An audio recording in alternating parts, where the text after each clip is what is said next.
അങ്ങനെ നീണ്ട 10 hour 45 minutes ഫ്ലൈറ്റിന് ശേഷം ഞങ്ങളിത് മെൽബൺ ലാൻഡ് ചെയ്തു. ആദ്യമായിട്ടാണ് ഞങ്ങൾ മെൽബണിലെ ഒരു അപ്പാർട്ട്മെന്റ് എടുത്തിട്ട് ഇങ്ങനെ സ്റ്റേ ചെയ്യുന്നത്. ഇത് ബോക്സിലുള്ള ഒരു എയർബിഎൻബി പ്രോപ്പർട്ടിയാണ്. നല്ല കോസി ആൻഡ് ക്യൂട്ട് ആയിട്ടുള്ള ഒരു കുട്ടി അപ്പാർട്ട്മെന്റ്. അകത്ത് കയറിയ ഉടനെ ഞങ്ങൾ അങ്ങോട്ടും ഇങ്ങോട്ടും പറഞ്ഞു അടിപൊളി. കാരണം ഈ അപ്പാർട്ട്മെന്റിൽ നിന്ന് എങ്ങോട്ട് നോക്കിയാലും നല്ല ബ്രെത്ത് ടേക്കിംഗ് ആയിട്ടുള്ള സിറ്റി വ്യൂസ് ആണ്. 5 days ആണ് ഞങ്ങൾ ഇവിടെ സ്റ്റേ ചെയ്യാൻ പ്ലാൻ ചെയ്യുന്നത്. തീരെ റഷ് ചെയ്യാതെയുള്ള സ്ലോ ആൻഡ് ബ്യൂട്ടിഫുൾ മോർണിംഗ്സ്. ഒരു കോഫി ഒക്കെ എടുത്തിട്ട് ഇവിടെ നിന്നിട്ട് വ്യൂ ഇങ്ങനെ എൻജോയ് ചെയ്യാം. ഞങ്ങളുടെ അപ്പാർട്ട്മെന്റിന്റെ തൊട്ടടുത്താണ് ബോക്സിൽ സെൻട്രൽ. ഓരോ ഈവനിങ്ങും നമ്മളിങ്ങനെ പുറത്തേക്ക് ഇറങ്ങും.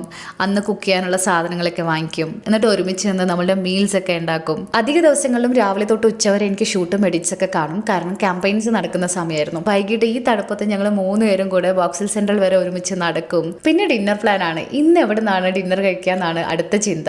പല ദിവസങ്ങളിലും പുതിയ പുതിയ സ്പോട്സ് ഞങ്ങൾ ട്രൈ ചെയ്യുമായിരുന്നു. അങ്ങനെ ഡിന്നറൊക്കെ കഴിഞ്ഞ് ഞങ്ങൾ തിരിച്ച് അപ്പാർട്ട്മെന്റിലേക്ക് വാക്ക് ചെയ്യും. അന്നത്തെ ആ ഒരു നൈറ്റ് ഞങ്ങൾ എൻഡ് ചെയ്യും. നമുക്ക് ബെഡ്റൂമിൽ നിന്ന് കാണാൻ പറ്റുന്ന ഈ ഒരു സ്കൈ, സിറ്റി ലൈറ്റ്സ്, ഇതെല്ലാം ഭയങ്കര ഫ്രഷ് എക്സ്പീരിയൻസ് ആയിരുന്നു. ഞങ്ങളുടെ ഇപ്രാവശ്യത്തെ മെൽബൺ ട്രിപ്പിന്റെ തുടക്കം ഇങ്ങനെയായിരുന്നു. സ്റ്റേ വിത്ത് us കാരണം കൂടുതൽ റീൽസ് ഞാൻ ഉടനെ തന്നെ പോസ്റ്റ് ചെയ്യാം.